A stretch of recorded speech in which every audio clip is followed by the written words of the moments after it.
What's going on, 40k theorists? Welcome back to Theory Hammer, where we're going to make some new army lists today. Some Votann army lists. I don't know about you guys, but I have not been able to stop thinking about this codex since it came out. I've just been making lists all the time, just like I gotta do it.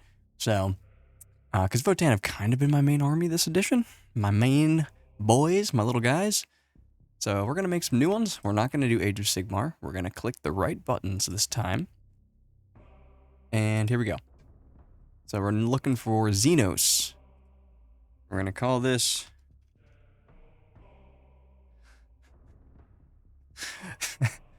okay.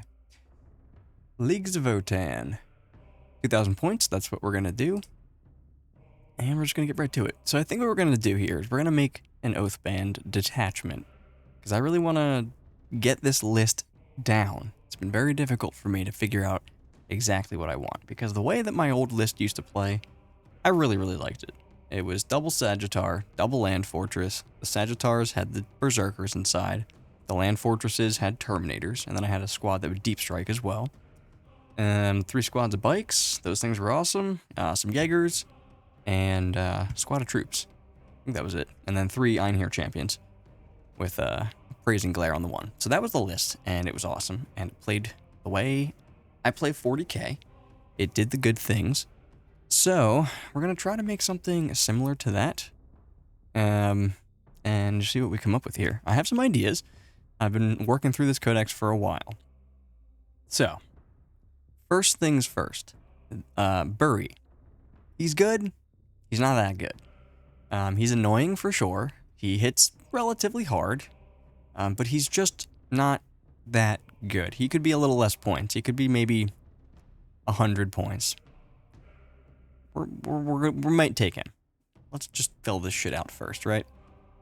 Let me make sure you guys can see everything. Yeah, so, I'll pop units up here like I've been doing, because that's hopefully something you guys like. I don't think anyone said they don't like that yet. We're going to go with the Oathband, and we are going to make one for the brand fast as well. Oh, right, this exists. I forgot. I'll have to look at that off camera. We're going to make one for Brandfast. I don't know about in this video, but we will make one for Brandfast. So, that stuff's all filled out. We do need a character. Obviously, we're taking Uthar. He's an auto-take. He gets me free CP. He's okay in combat. He's got 5 attacks with dev wounds, and he can flip things to 6s. So, yeah. Well, let's take a look at that, actually. What is it? Abilities?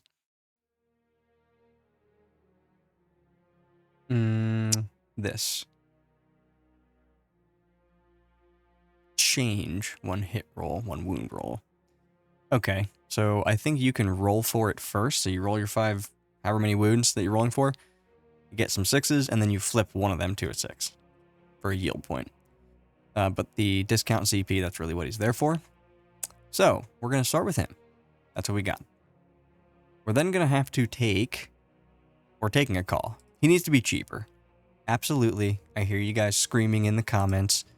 Calls are awful. But you see, not when you take this enhancement. Okay? That video is coming out like tomorrow. Alright? This is dumb. This unit becomes stupid. So, he's going to have... I guess the teleport crest makes the most sense in case somebody can snipe him out. You don't want him to be the one giving out the invuln, because he's only going to teleport once. So you teleport down, and the other guy's going to have that. He's going to have the gauntlet and the Volkite. He's 100 fucking points. That's a lot of points for a little call. 4 wounds. Well, the 4 invuln now, but 4 wounds. 100 points.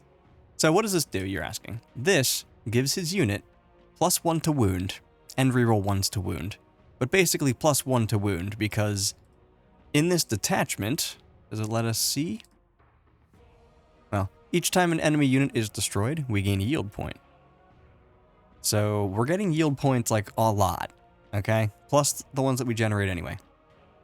So you can afford to do this. When I was first looking into this, I was like, this is a lot of yield points, and then I started actually playing some test games with it, and I was like, I still have like 14 yield points after I've used this at the start of your turn, because I generate shit on your turn too.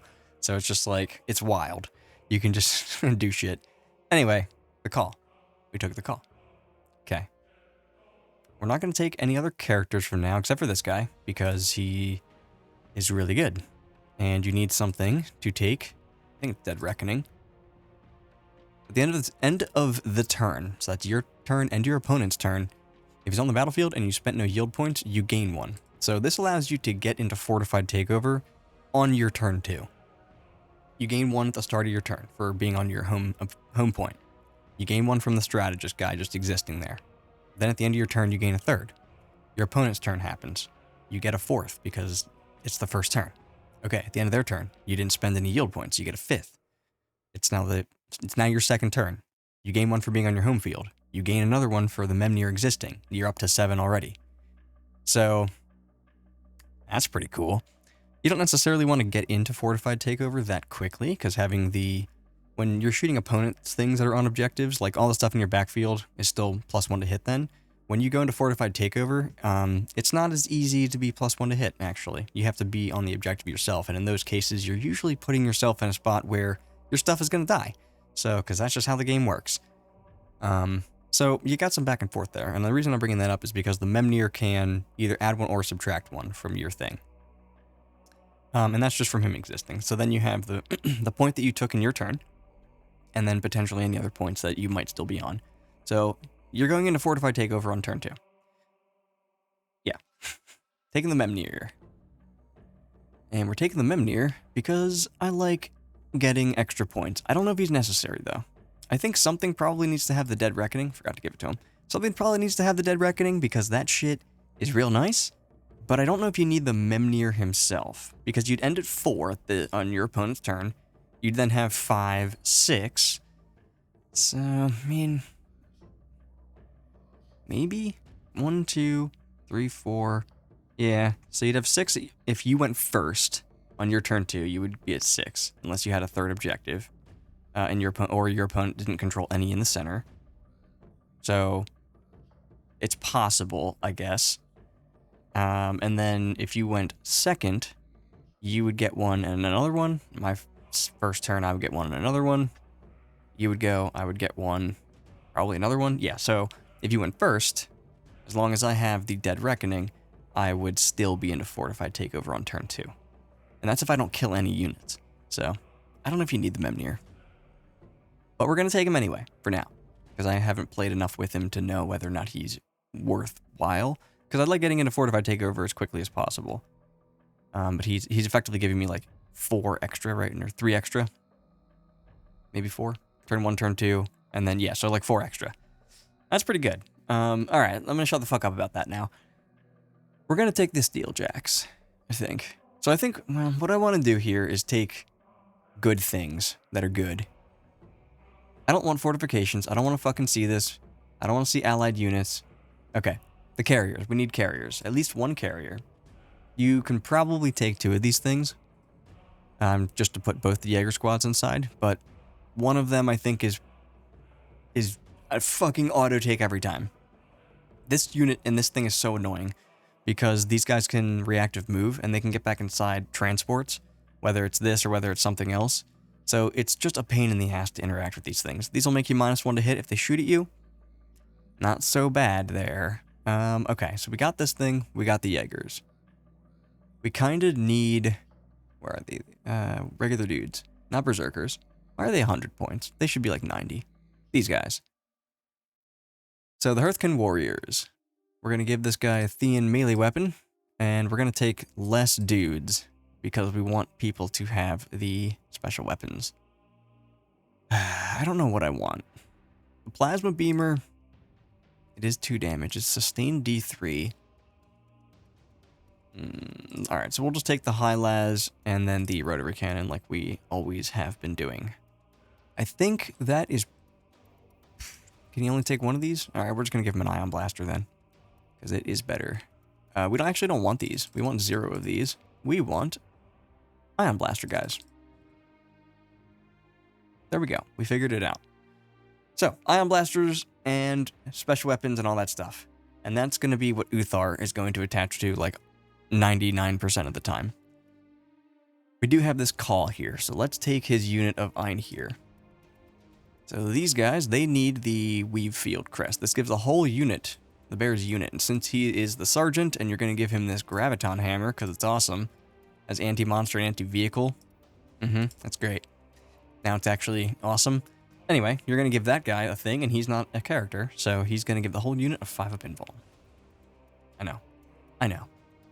We're going to make them more. We're going to go with 9 of these guys plus him, so it makes them 270 points plus this guy, so 370 points, this guy.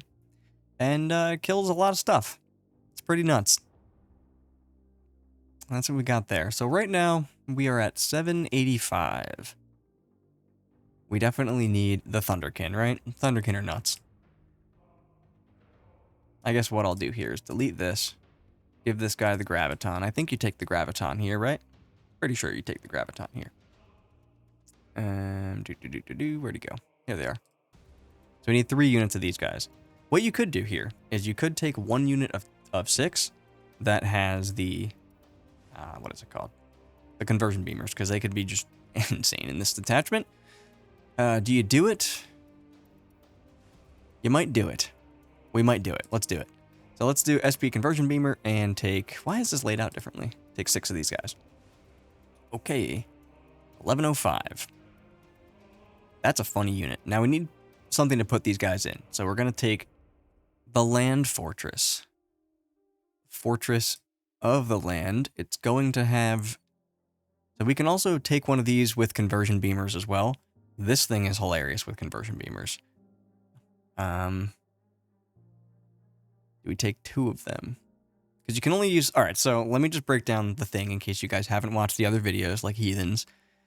When you take the Thunderkin with the conversion beamers, their lethals are on 4-ups because they're over 12 inches away because they have lethal hits. So strength 7, AP 2, 3 damage, 24 inches with lethal hits, 2 shots. Okay, each guy's got one. So if you have a 6-man unit, you have 12 shots. Then you can give them sustained 2, but because they're proccing their crits on 4-ups, you should get 6 lethals plus 12 additional hits plus like the 1 or 2 that hit. So you should be getting a ton of fucking shots at these things, and 6 of which are auto wounds at AP2, 3 damage. It's nuts. It kills a lot of stuff. If you give it this upgrade that this guy has, not him, this guy. If you give it this upgrade, this Oathbound Speculator, they'll kill like anything in the game practically. They like kill an entire Terminator unit in 1 activation. So that's fucked up. Anyway, you can take that. You just won't get the +1 to wound here. So that's a thing. Now, Land Fortress. If you give this the conversion beamer, and then you also take these things, in this video I haven't made yet, but if you do that, so ions and conversion beamer, now, if you're over 12 inches away from something and you use the same strat on these guys, the Ancestral Sentence, which is sustained 2, if you use that on these guys, this thing will get 2 lethal hits from its big gun, because it does it on 4s, but then it gets 4 extra hits from sustained 2. You reroll 1s, it gets an additional hit, usually there, because one of them's like a 3. So it gets a bunch of shots from that. It gets a bunch of shots from its twin ion beamer, and it just kills stuff, because it gets a million lethal hits, and then a million extra hits from sustained. The twin ion is twin linked. Like, the big thing is 4 damage apiece. You got shot by Thunderkin earlier, so now it ignores cover. It's all AP. 1 or 2 ignores cover. It's pretty good. Yeah. Because it always comes with this Mater autocannon, so it's always going to have that with the AP 1. But yeah, this thing can shoot really fucking hard. We're going to take one of those. Then, what else we're going to take? 1345.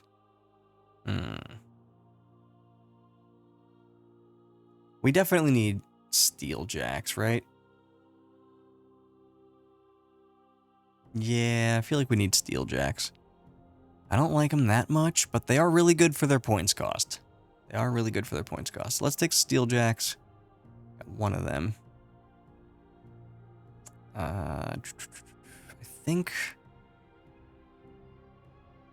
Would it be crazy? Because I've been weighing this back and forth. I have played with them, and they are good, and they're great for their points cost.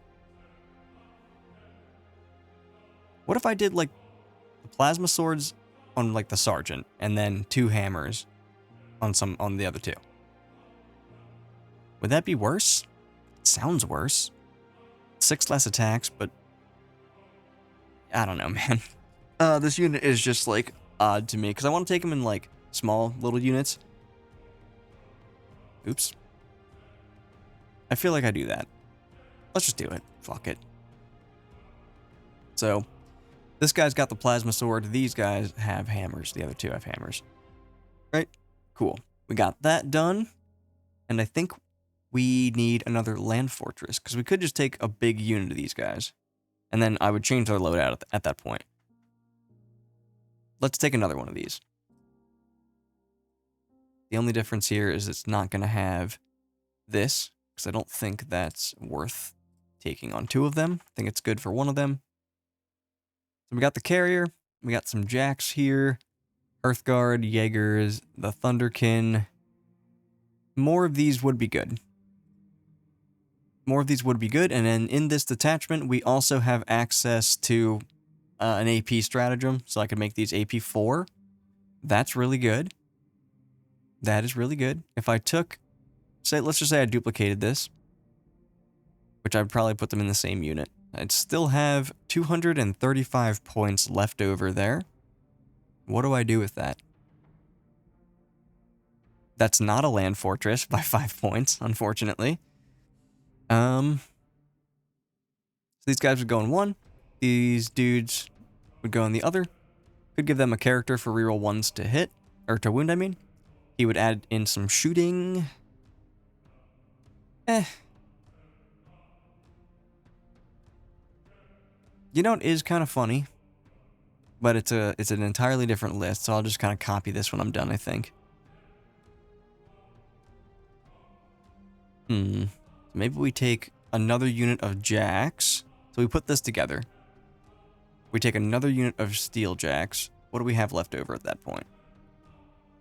I'm just going to do this for the points cost sake. So I'd have 55 points left over. I had to think for a little while there. I think what I would do is this. I would make this a unit. I'd probably make them all plasmas. If I'm taking 6 of them, I don't care about the hammers at that point. So just 6 guys, plasma swords, tons of attacks, hitting on 2s if, pretty much all the time.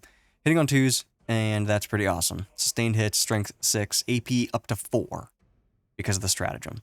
Same thing with the Hearthguard. +1 to wound with a bunch of attacks. Lethal hits, AP 4, 2 damage each, 3 damage each on the call on the sergeant guy. Fallback, shoot, and charge. Really good on the Ein here. Really good on land fortresses because they can fall back, shoot you, and then tank shock you. That's awesome. I've done it to people. It's just good to have. Thunderkin, if they get tied up on something, fall back, shoot, and charge. The problem there is that these guys won't be able to get their sustained on, or their criticals on 4s because they're not going to be able to get 12 inches away at that point, so whatever. But if we're at that, we also then take these guys, I think.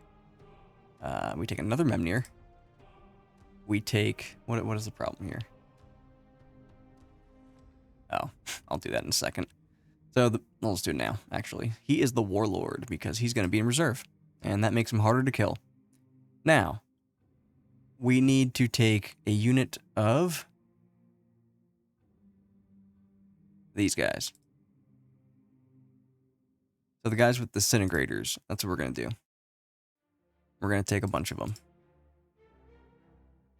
Yep. So we're 10 points down. I don't think there's anything else that we can take.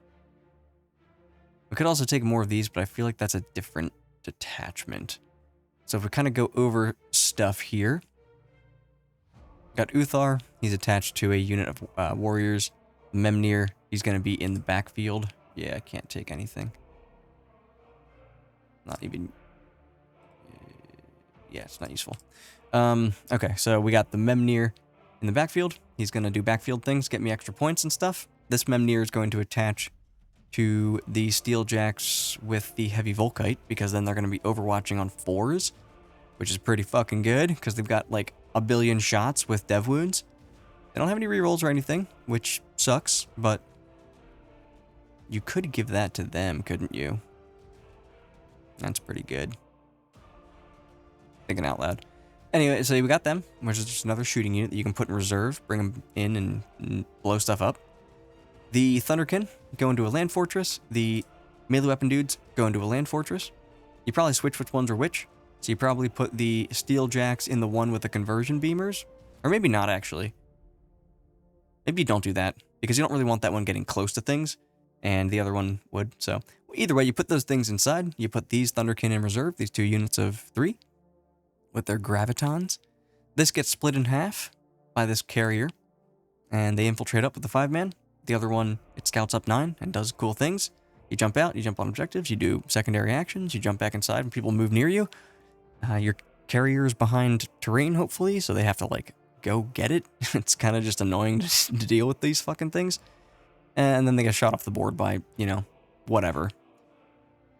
And these guys, these Hearthguard, they're going to teleport in and just make people's days awful. Like, on top of just the other stuff that's going to be hitting them, hopefully, at the same time. So that's kind of the list there. What are we looking at here? We're looking at 25 minutes. I think what we're going to do... So I'll just copy this list. Go back here. Copy this list. Little fuckers number 1. And the list that I was kind of messing with before, I dropped these, and I had another unit of these. The Einherjar Hearthguard are just an auto-include in this. They're just nuts. So that's what we're doing. The Jaegers were in here. These guys were not here. This unit, we're going to do the thing. So we got one guy with a plasma sword to kind of hurt infantry along with the hammers, and then the hammers to hurt heavier infantry-ish. It might just be better to take the fucking swords. I don't know. Let me know in the comments. Are the swords just better than the hammers? Because the hammers hit on 3s, they got less attacks. Or they hit on 3s if you're on an objective, so less attacks, but lethal hits at a higher strength with more damage. They're just, like, I feel like I know the answer, but let me know what you think. So we're going to have that unit. We're going to take 2 of those. What do we got? 270 points left. What else did I take in this? Landfort, Steeljacks, Hearthkin, Einherjar, Thunderkin, these guys. Oh yeah, we don't have this asshole. That's what it is. That is what it is. So, I like this. I like this a lot, actually. This new guy.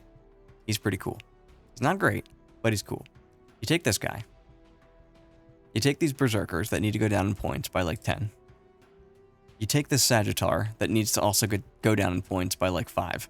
Where the fuck is it? Get out of here. Sagittar. 2000, or 1990, okay. I was gonna say I thought it was 2000. No, but 1990. This is what we got.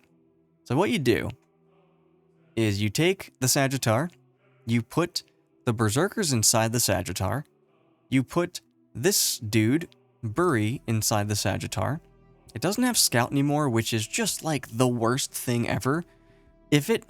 dude, I hate it. If it lost everything else except for Scout, if it still had Scout, I'd be like, okay. I'm still taking 2 of these with Berserkers inside. Because the Berserkers weren't there for their survival. They were there for their punch. So and they still got that for sure. But now what I can do is put them inside this. This can stage the first turn like it was going to anyway. It'll just advance. These things also never really did any damage to anything. And they also never really lived through somebody's shooting phase.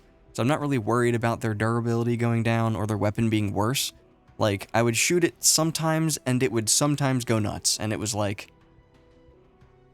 It was very rare, and even in those situations, like, some wouldn't wound, and then my opponent would make, like, more than the saves than they would have, and, like, it just kind of averaged out, it felt like. So, I don't give a fuck that it's worse. I just miss the Scout. Anyway, you put all this stuff inside, you stage it up, and then you zoom these Berserkers out. They move faster now, so a 9-inch move from wherever you stage, plus your charge. If you're in hostile takeover, you're not rerolling. But if you're not, if you're in hostile takeover, you are rerolling. If you're in fortified acquisition, you're not. So, they charge in. You give them AP 4. They kill something. They're anti-vehicle, anti-monster 3+ if you want them to be. So they just go in there and they just kill something important. Or they can be strength 7 with like the same profile, AP 2, 3 damage, and just hopefully kill something. So they go in, they kill something at AP 4 for 3 damage because of the stratagem. That's cool. All right, so now you got to deal with the Sagittar if you want to, because it's kind of annoying, and Bury's inside. Well, once you kill the Sagittar, Bury's going to get out, and it's going to be behind a piece of terrain, like kind of near my side. So you're not going to be able to shoot at him. So you're going to have to charge him. Well, if you charge him, depending on where he is, You're charging, like, into the rest of my army, and your shit's dead. So if you're going to do that anyway, okay, fine. But if he's, like, kind of off to the side, away from your army, kind of like pressuring your opponent's expansion, he's just annoying because he gets out. If you charge into him, he's kind of come back to life, and you still haven't, like, dealt with him at that point. You have to deal with this Berserker squad as well. It's Sagittar to get him out, to get Bury out in the first place, and then deal with Bury twice. I love this package. It's just a little bit too expensive. Like, 20 points too expensive, because he should be 100 points, and the dude guys, the Berserker should probably be like 90. They're just not durable enough, but they do put out a ton of damage, so it's hard to justify. But, like, I don't know, man. I don't know. I guess we'll have to see where it lands, because they are really good in the Delve Detachment, especially in 10-man units. Like, they're actually pretty annoying to kill, and you can return guys to units, so, like, they can just be real fucky in that detachment. But that's this list, and that's going to be pretty much it, I think. So these Steeljacks, one of them will go inside one land fort, one of them will go inside the other. Two of these Thunderkin will go inside of a land fort of different kinds. The third one will just be in reserve. We still got our 10 dudes with our call. These Hearthguard. Still got them with the call, deep striking down. Still got our Jaegers being split in half, and then we have this Sagittar, which can also just push up and be real fucking annoying, because you put that stuff inside there, and you have to commit a lot of things to deal with it all, and it's nuts, kind of, how much stuff you have to deal, or how much stuff you have to commit to deal with that one Sagittar. It's stupid. Anyway, that's going to be this list, and the other list, and that's going to be our Oathband video list time. Oathband video list time. Okay. If you guys enjoyed the video, mass hammer that like and subscribe button, hit the bell, check out the other videos on the other channel and all that other shit that I always say. Alright, that's gonna do it. Thanks for watching, everyone. Theory very hard, and we'll see you next time.